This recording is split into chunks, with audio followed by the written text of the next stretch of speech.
Realisation account debit to bank account.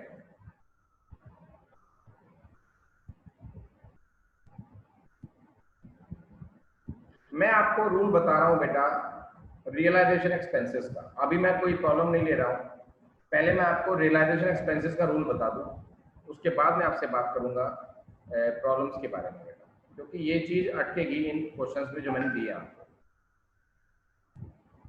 Realisation expenses का एक basic rule है, मतलब बेसिक एंट्री है realisation account debit to bank account. Realisation account debit क्यों हुआ? Because this expense was is this expense is borne by the firm। इसको कौन bear करेगा? फर्म बेयर करेगी। अगर बिजनेस बेयर करेगा, फर्म बेयर करेगी, तो ऑब्वियस सी बात है फर्म का अकाउंट ही डेबिट होगा, यानी कि रियलाइजेशन अकाउंट ही डेबिट होगा। फिर उसका टू बैंक क्यों लिखा गया? टू बैंक क्यों लिखा गया? Because it is paid by the firm। it is paid by the firm। इसको फर्म ने पे कर दिया बेटा। it is paid by the firm। अगर फर्म पे करती है तो फर्म का पैसा जा रहा है, इसलिए टू बैंक आया। फर्म ने सहन किया, इसलिए रिलेशन अकाउंट डेबिट हुआ। देखो एंट्री तो बड़ी सिंपल थी, अगर मैं सिर्फ एंट्री बताता आप सब कहते हैं हाँ ठीक है सर, ये समझ में आ गई। लेकिन ये डेबिट क्यों हुआ, इसका ये रीजन है। ये क्रेडिट क्यों हुआ, इसका ये रीजन है। ये रीजन पता होगा तो मेरा आगे आने वाला जो रूल है वो आपको समझ में आ जाएगा। ठीक है, अभी मैं प्रॉब्लम सब हटा रहा हूं। ये क्या हो रहा है, इरेजर काम क्यों नहीं कर रहा? चलो इरेजर काम नहीं करेगा तो सबको काम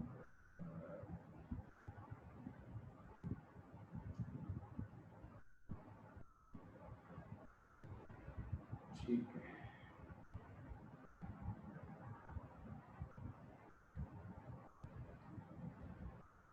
लेकिन कभी कभी ऐसा होता है कि expenses are borne by partner. इस एक्सपेंसेस को बियर किसने करा? पार्टनर ने करा, या कभी कभी लिखा होता है फर्म ने करा। अच्छा, कभी कभी लिखा होता है पेड बाय पार्टनर या पेड बाय फर्म, कुछ भी लिखा आ सकता है बेटा। तो जो भी लिखा आएगा उसके हिसाब से एंट्री होगी। अगर बॉन्ड बाई वाली कंडीशन दे रखी है, चाहे वो पार्टनर हो चाहे वो फर्म हो, अगर बॉन्ड बाई वाली कंडीशन दे रखी है तो वो डेबिट के लिए दे रखी है कि डेबिट में एंट्री में क्या आएगा। और अगर पेड बाई वाली कंडीशन दे रखी है तो इसका मतलब वो बता रहे हैं कि जर्नल एंट्री के क्रेडिट में क्या आएगा। बड़ा सिंपल है, लेकिन शुरू में थोड़ा कॉम्प्लिकेशन इसमें दिख सकता है आपको। एक मिनट होल्ड करना जरा, मैं एक मैट्रिक्स बनाता हूं।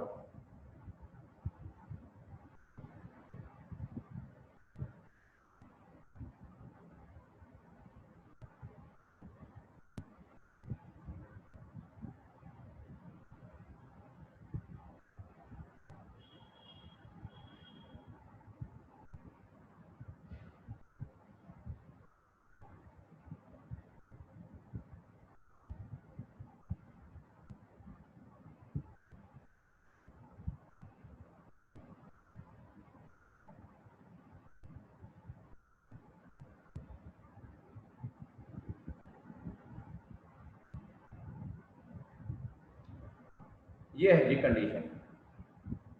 देखो अगर बॉन्ड बाय फर्म है, अगर बॉन्ड बाय फर्म है तो डेबिट में आएगा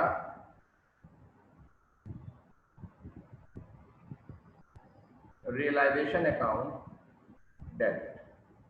और अगर बॉन्ड बाय पार्टनर है तो डेबिट में आएगा पार्टनर्स कैपिटल अकाउंट डेबिट।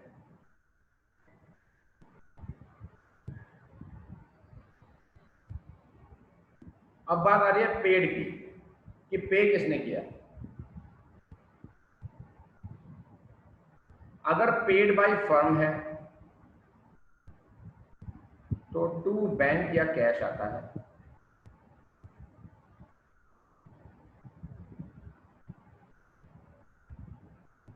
बेटा बॉन्ड का मतलब है एक्सपेंस बियर कौन करेगा, ठीक है ना। एक्सपेंस आपने पे कर दिया, लेकिन मैंने बोला कि मैं आपको बाद में रीइंबर्स कर दूंगा, यानी कि पे तो आप कर रहे हो, बियर मैं कर रहा हूं कि फ्यूचर में मैं आपको पे कर दूंगा।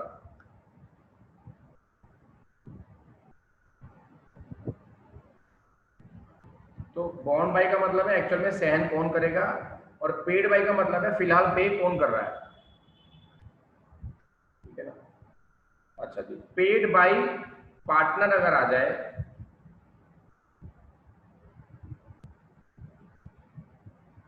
तो to partners capital account, to partners capital account. पहले चार्ट बना लो, उसके बाद मैं इसकी प्रैक्टिस कराऊंगा आपको, क्योंकि आप कॉपी में देख देख के प्रैक्टिस करोगे मेरे साथ साथ। अभी इस चार्ट को बना लो फटाफट से।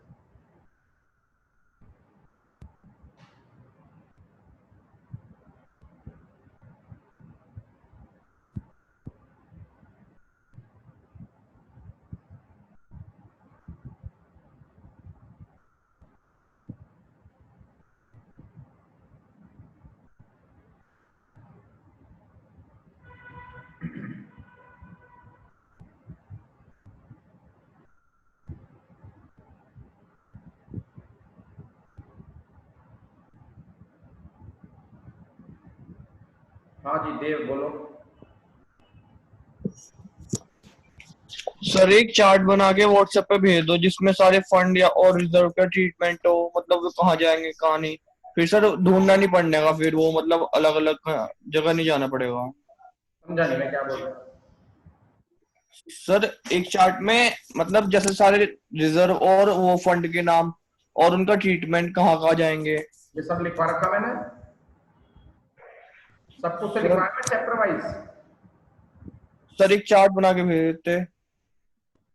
नहीं चार्ट क्या था मुझे समझ नहीं आएगा। जैसे एडमिशन चैप्टर में मैंने बताया कि एक्यूमुलेटेड प्रॉफिट्स एंड लॉसेस का ट्रीटमेंट, तो उसमें मैंने बताया था कि एक्यूमुलेटेड प्रॉफिट कौन से होते हैं, वो आपने नोट नहीं किया।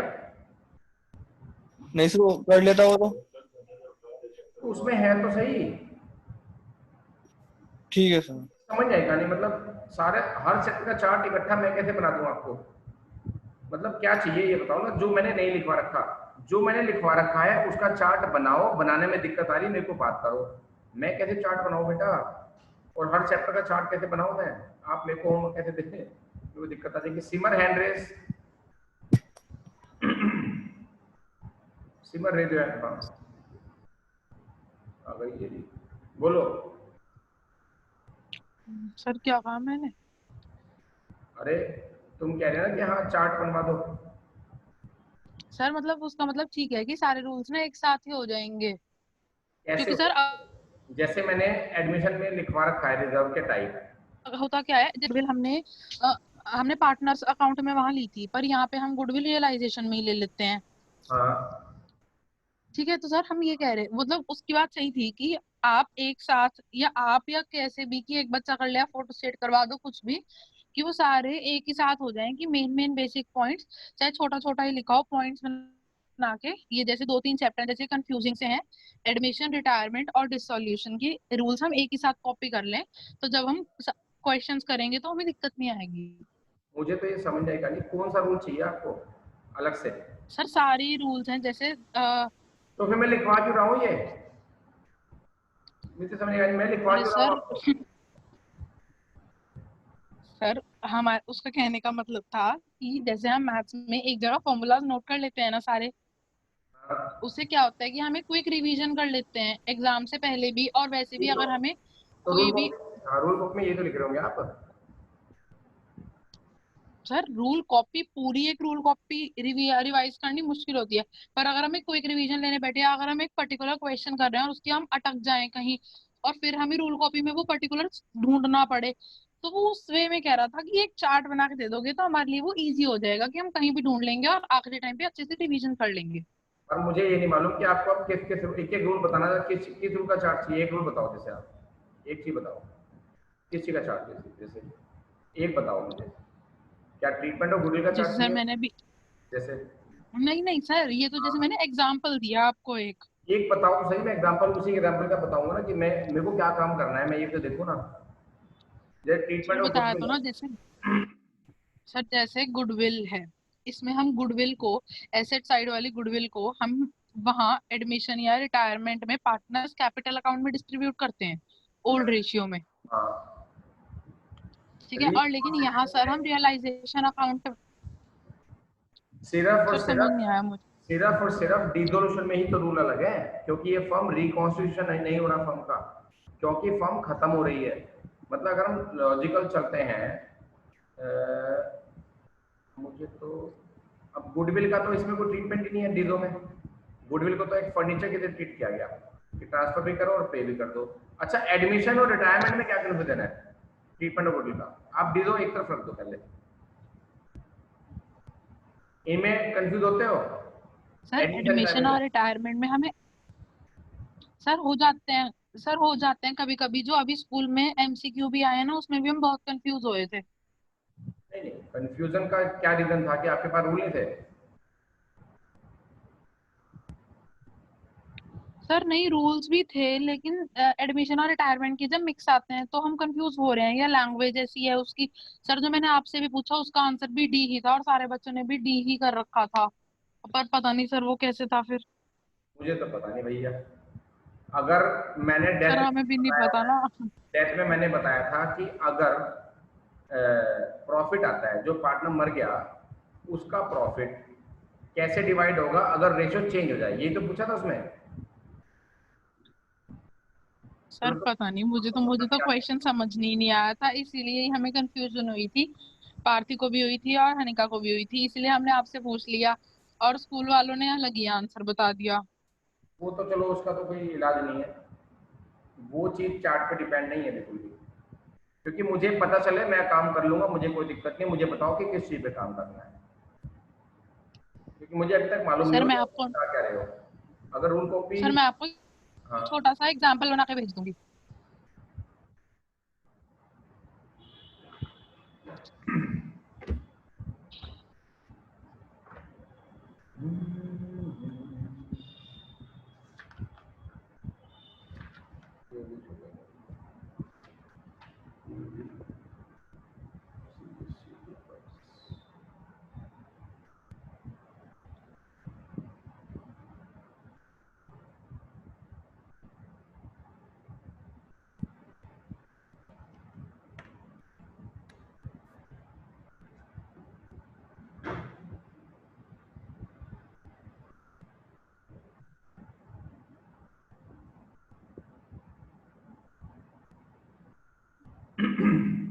चलो बेटा, एक्सपेंसेस के रूल लिखो पहले आप। मुझे तो अभी तक इनकी बात समझ नहीं आई। अगर रूल कॉपी आपको दे दी गई है तो मेरे हिसाब से तो थोड़ा बहुत वर्क आपको रूल कॉपी को ही कंसोलिडेट करके करना चाहिए। आप रूल कॉपी के सारे, जैसे गुडविल के ट्रीटमेंट हर चैप्टर के अलग है, तो उनको 2 पेज पे लिख लो, और जो कंफ्यूजन है मेरे से दोबारा पूछ लो, तो वो काम जल्दी हो जाएगा। मेरे पास इतना टाइम कहाँ से एक्सपेक्ट करते हो कि मैं आपके लिए चार्ट बनाऊंगा बैठ के, क्योंकि रूल कॉपी में ऑलरेडी बनवा रहा हूँ, या फिर मैं बेंच में बैठ के चार्ट बनवाऊँ? ये कहो तो मैं चार्ट बनवा दूँ, मुझे कोई दिक्कत नहीं है। और वो चार्ट किस चीज का बनेगा, उसका बेनिफिट तो मेरे को लगता नहीं उस चार्ट का। बस इतना होता है कि जितना काम मैंने कराया है वो काम अगर आप रिवाइज करोगे, जब उन चैप्टर को रिवाइज करोगे तो कंफ्यूजन खत्म हो जाएगा, क्योंकि चैप्टर बड़े बड़े हैं, रूल्स है ज्यादा। कंफ्यूजन की वजह सिर्फ ये है, कंफ्यूजन की वजह ये नहीं है कि आपके पास चार्ट नहीं है, आपके पास रूल कॉपी है, इससे बड़ी कोई चीज नहीं होती। अब रूल कॉपी को भी आपको कंसाइज करना है तो वो आपको बैठना पड़ेगा, बनाना पड़ेगा, तरीका मैं बता दूंगा, लेकिन आप बनाएंगे, कोई दिक्कत आएगी तो मैं उसमें हेल्प करूंगा। वो आप बनाओ ना बेटा। हाँ सान्या क्या कह रही है? सर ये जो ये लिखा है आपने, पेड बाय पार्टनर और बॉर्न बाय पार्टनर, ये partners capital to partners capital होएगा? मैंने तो ये बताया नहीं है। मैंने तो ये बताया कि अगर पेड बाय ये हो तो क्या होगा। ये कोई एक एंट्री थोड़ी है, ये तो 4 केस हैं अलग अलग। अच्छा आप इन 4 केस को नोट करो, ये कोई एक जनरल एंट्री थोड़ी है। अच्छा जनरल एंट्री तब बनेगी जब मैं आप केस देखोगे मेरा, जब मैं केस बताऊंगा नीचे। ठीक है, okay.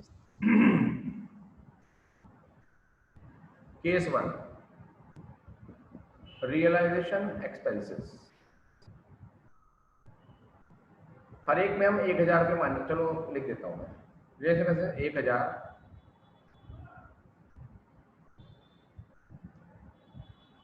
paid by firm and borne by firm, ये लिखा है। बेसिकली अगर ये ना भी लिखा हो तब भी हम यही मानते हैं। अगर ना लिखा हो तो हम पेड बाय फर्म मानते हैं और बोर्न बाय फर्म ही मानते हैं हमेशा, अगर ना लिखा हो तो भी। पार्टनर के लिए मेंशन होना जरूरी है कि पार्टनर बीए कर रहा है नहीं कर रहा, या कुछ कंडीशन ऐसी हो जिससे क्लियर होगा। Realisation expenses paid by firm, borne by firm. तो मैंने अब टेबल में क्या बताया, पहले बोर्न बाय देख लो। बोर्न बाय अगर फर्म है तो डेबिट कौन होगा? रियलाइजेशन। तो एंट्री में हो गया रियलाइजेशन अकाउंट डेबिट। और पेड बाय कौन है? वो भी फर्म है। पेड बाय अगर फर्म है तो क्रेडिट कौन होगा? To bank account.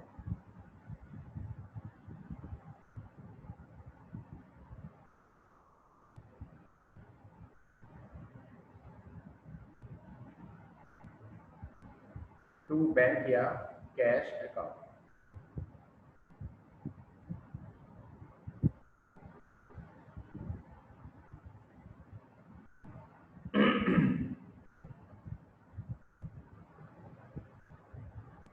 सेकेंड, मुझे लगता है कि आपने रूल लिख लिए होंगे।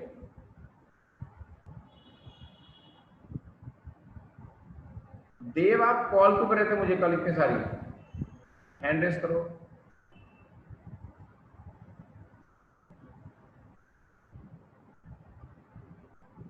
बोलो सर वही कंटिंजेंसी रिजर्व का ट्रीटमेंट ही पूछना था वही। बेटा, व्हाट्सएप कर दिया करो। मैं कॉल वॉल नहीं उठाता ज्यादा बच्चों की। बेटा मेरे को व्हाट्सएप किया करो, कॉलिंग वॉलिंग कोई बच्चा खास ना करे मेरे को। मैं कहीं मीटिंग में बैठा था, आप कॉल पे कॉल किए जा रहे हो यार। एक बार मैं नहीं उठाऊंगा तो दूसरी बार भी नहीं उठाऊंगा कॉल। तो आपने 5 कॉल कर दी कल 15 मिनट के अंदर। ठीक है।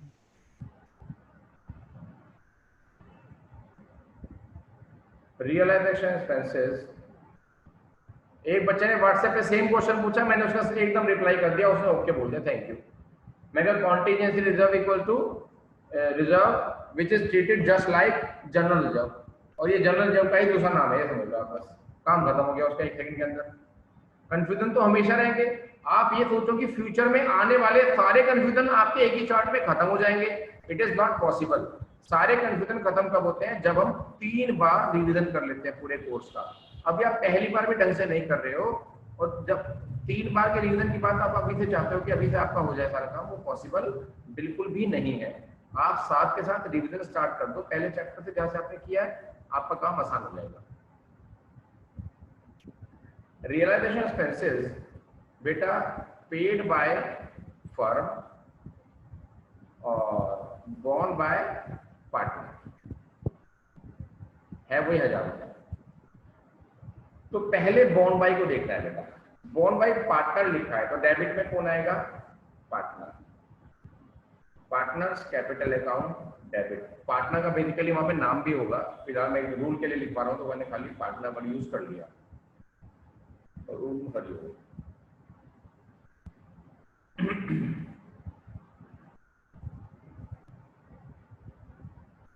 और पेड बाय कौन है? पेड बाय फर्म, तो टू बैंक अकाउंट। अब पहले यहां तक के रूल में प्रॉब्लम पूछो, फिर आगे चलते हैं। यहां तक के रूल में जिसको प्रॉब्लम है raise your hand and ask problem. सिर्फ यहीं तक के रूल है, आगे ना पूछना कि आगे क्या होगा। यहां तक के पूछना है बस।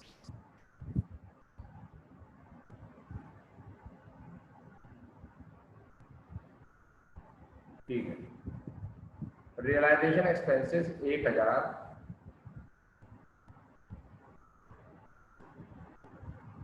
Paid by partner borne by firm.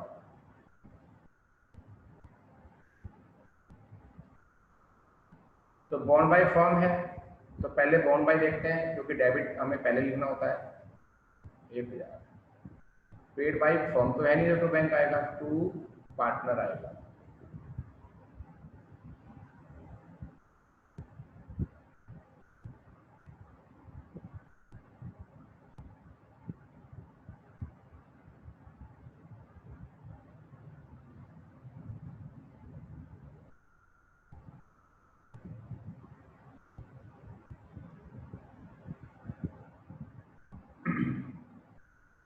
Realization expenses paid by partner and borne by partner.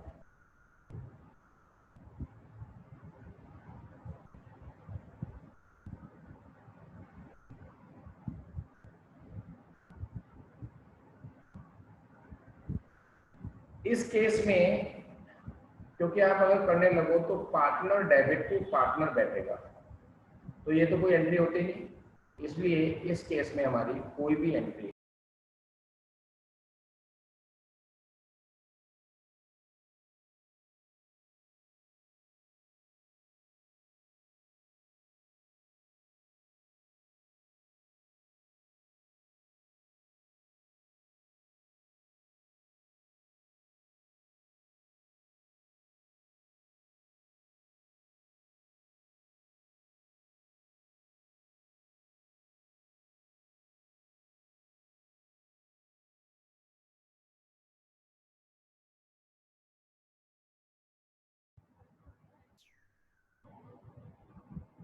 आपको कोई प्रॉब्लम हो तो बताओ।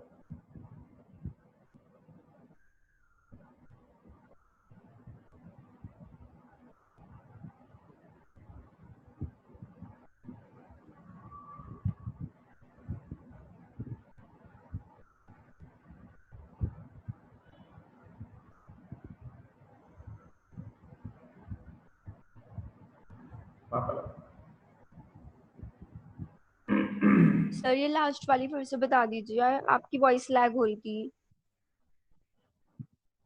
Paid by partner borne by partner, बताओ टेबल देख के बताओ क्या डेबिट होगा क्या क्रेडिट होगा। टेबल देखो बताओ,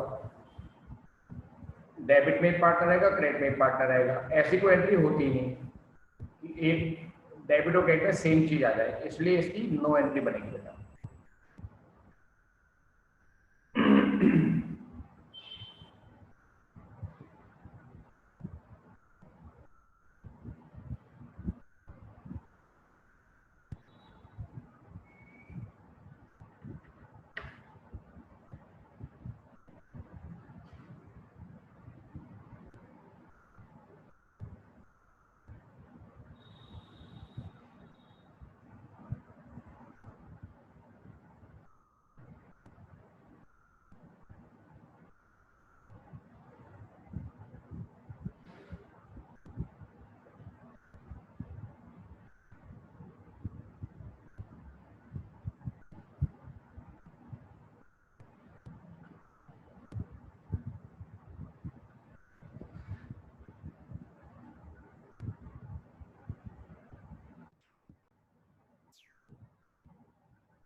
इन चारों पॉइंट में जिसको समझ में आया हाथ उठाओ।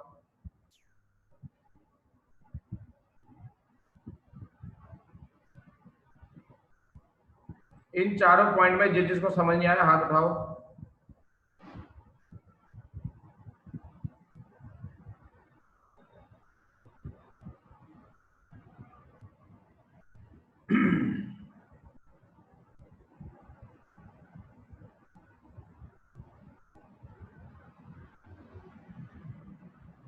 हाँ बोलो गोनिका। सर इसमें लिखा हुआ है कि revaluation expenses paid by partner borne by firm, अगर सिर्फ पेड बाय पार्टनर है तो भी सेम एंट्री पास होगी। मैंने पहले पॉइंट में ये बताया था कि पेड बाय या बॉर्न बाय